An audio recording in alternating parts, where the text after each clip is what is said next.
తేజ. ఎప్పటి నుంచో ఒక డౌట్ ఉంది సార్, ఇప్పుడు క్లియర్ చేద్దాం.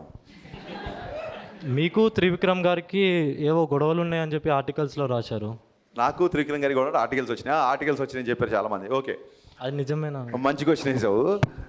నేను అసిస్టెంట్ డైరెక్టర్గా అవ్వకముందే త్రివిక్రమ్ గారు 2 సార్లు 3 సార్లు మొత్తం ఆయనకి 5-6 నంది అవార్డ్స్ వచ్చాయి ఓన్లీ ఫర్ డైలాగ్స్. నేను చిన్నప్పటి నుంచి ముళ్ళపూడి వెంకటరమణ గారు, జంధ్యాల గారు, ఈవెన్ మాయాబజార్ డైలాగులు కూడా నాకు.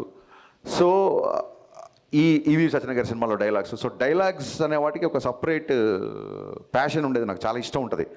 సో అలాగే నేను అసిస్టెంట్ డైరెక్టర్ అవ్వకముందు నుంచి త్రివిక్రమ్ గారి డైలాగ్స్ అంటే చాలా ఇష్టం. అప్పటికే ఆయనకి 3 సార్లు నంది అవార్డు వచ్చింది. నాకంటే చాలా సీనియర్ ఆయన. అంటే నేను ఇండస్ట్రీకి వచ్చాక మళ్ళీ ఆయనకు వచ్చిన అవార్డ్స్. బిఫోర్ నేను చెప్తున్నా, నాకంటే చాలా సీనియరు.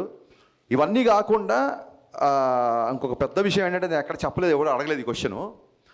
మా నాన్నగారు త్రివిక్రమ్ గారికి చాలా పెద్ద ఫ్యాన్. ఎంత పెద్ద ఫ్యాన్ అంటే, అతడు సినిమా ఆయన కొన్ని 100 సార్లు చూసుంటారు.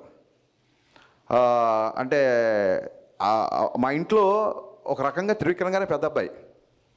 చూడండి, అన్నయ్య బాగా చదువుతున్నాడు, నువ్వేంట్రా ఇలా అన్న టైప్లో మా నాన్నకు ఒకసారి నేను ఏమన్నా కొంచెం కమర్షియల్ పంచ్ డైలాగులు ఫైట్లు ఎక్కువ ఉంటే నా సినిమాలో, త్రివిక్రమ్ గారి సినిమా చూడరా అని చూపిస్తుంటారు. మా నాన్నగారికి త్రివిక్రమ్ అంటే అంత ఇష్టం. నాకు మా నాన్నగారి ఇష్టం నాకు ఏ రేంజ్లో నాకు కోపం తెప్పించిందంటే, ఇంక నేను కూడా లాభం లేదు, 10,000 భావంలో త్రివిక్రమ్ గారి ఫాదర్ దగ్గరికి వెళ్ళి ఆయనకి నా సినిమాలు అన్నీ చూపించి, సార్ మీరు నా ఫ్యాన్ అని చెప్పండి, త్రివిక్రమ్ గారు మా ఇంట్లో పెద్ద కొడుకు, నేను మీ ఇంట్లో చిన్న కొడుకు అవ్వాలనుకుంటున్నా అని చెప్దాం అనుకున్నా. సో త్రివిక్రమ్ గారు అంటే నాకు అంత రెస్పెక్ట్. అది ఇంకా ఈ చెప్తున్నా కదండి, సోషల్ మీడియాలో వచ్చే ఈ ట్రోల్స్, టార్గెట్స్ ఇవన్నీ మనం చూసి నవ్వుకోవాలి అంతే. And no doubt Telugu cinema చరిత్రలో యాజ్ అ రైటర్గా త్రివిక్రమ్ గారు వేసిన ముద్ర శాశ్వతం, ఫర్ ఎవర్ ఉంటుంది ఆయన వేసిన ముద్ర. యా.